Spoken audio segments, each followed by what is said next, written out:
Hi, it's Celeste, your canary in the coal mine.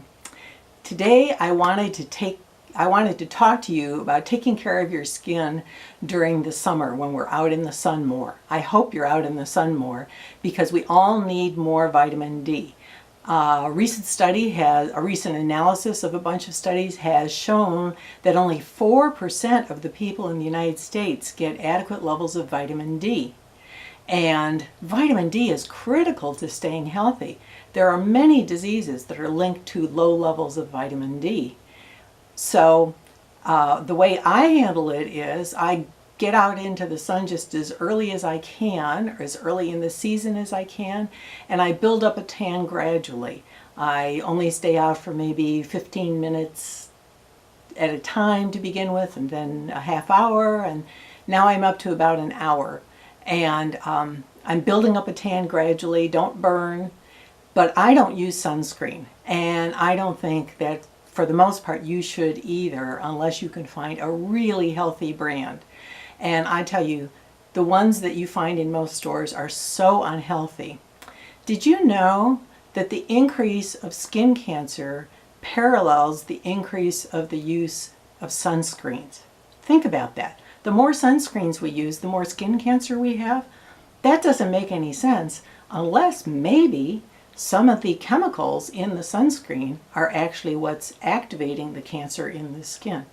Not saying, just could be. Isn't it interesting that those two things have gone up in proportion with each other? So my first recommendation would be get out in the sun early in the day, late in the day, build up some tan, then you'll be able to be out in the sun safely. My second recommendation would be to find some totally natural sunscreen. And maybe you can find it, maybe you can't. You can't even trust that the stuff that's being sold in health food stores is going to be safe. Think of it this way. Could all the ingredients in the sunscreen, would you be comfortable eating that?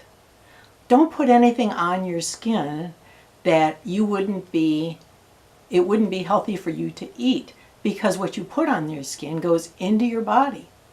So I was looking online, I Googled the words natural sunscreen, and I found a website that I thought was pretty interesting. It's called wellnessmama.com.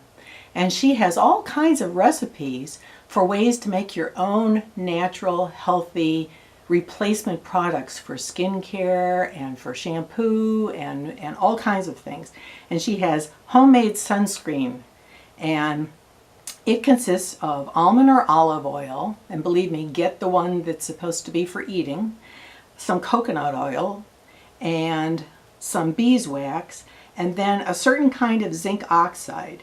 And then she has other optional things that you can add to it, including, if you wanted it to have some smell to it, use essential oils. Don't use these artificial fragrances. So, if you want it to smell like oranges, buy the essential oil that is the concentrated oils that are actually in oranges. They come in little bottles at the health food store, and you can find some pretty interesting scents.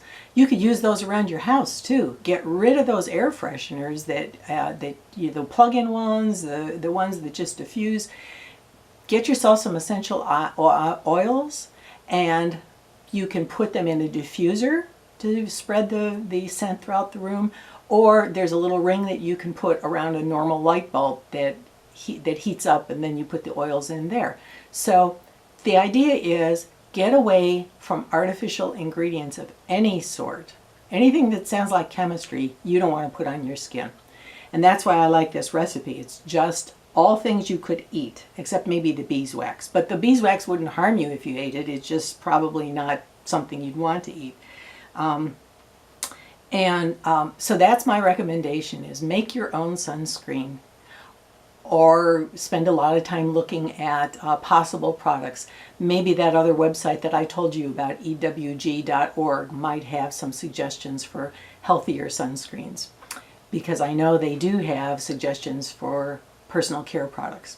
So that's my tip for today. Given that we're going into the sunny time of the year, get prepared. So thanks, and be well.